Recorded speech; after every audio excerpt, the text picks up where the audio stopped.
So a year ago, I posted a video of me using magical powers to control a neighbor's computer who was blaring some music. Recently, that video's been getting a lot of attention and people keep asking how I did it. There's many theories. People think that it was Bluetooth speakers or iTunes sharing or something else like that. The truth is, I did it with magic. So I put together a demo that shows how you would go about that if you don't have access to a magical wand, or if you can't get one on Amazon. I don't know what that's about. It's a web network, which is fortunate due to its intrinsic weakness. As data moves between client and router, initialization vectors are distributed, and since some IVs are weaker than others, it's easy to predict their contents and eventually the network key. So the first thing we're going to need is lots and lots of IVs. As you can see, we've only got about 450, so it's necessary to break out our request reply attack and speed things up.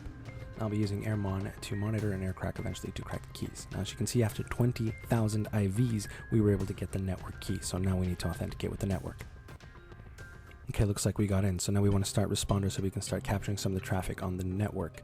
I blocked it out here, but what's happening is there's some SMB traffic going on, which means that those computers are trying to start some sort of file share. This is a normal thing that computers do on networks. We take those password hashes and throw them into John the Ripper, and as you can see, he was able to crack the password hashes in about 5 seconds. So now I have the administrator username and password for both computers.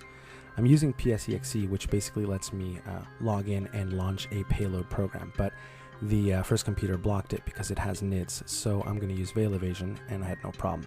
With the second computer, I used responder again to use a man-in-the-middle attack and inject the beef hook. Once the beef hook was installed, I was able to use a interpreter, payload, and bam, we now have both computers compromised. So I'm going to go ahead and start taking some screenshots of the desktop so I can see what the user is doing. In this case, the user is browsing Reddit. You know, taking a picture like that, you can actually see the entire screen, not just a little square. I don't have it maximized though, but you can scroll around and see what they're doing. We want to go ahead and check in on our second machine and take another screenshot as well and see what that user is up to. So basically this gives you enough control and enough eyes so you can see what the person is doing, you can see files, you can see the processes that are running. But if that's not scary enough for you, another thing that you can do once you've entered the computer is you can also take a picture with the webcam.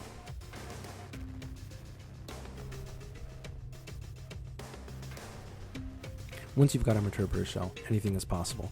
You could close any of the processes, you could install a hacked version of VNC so you can pause somebody's music, and then you can use a command shell so you can start launching YouTube links to silly music, kind of like I did in that prank with my noisy neighbors.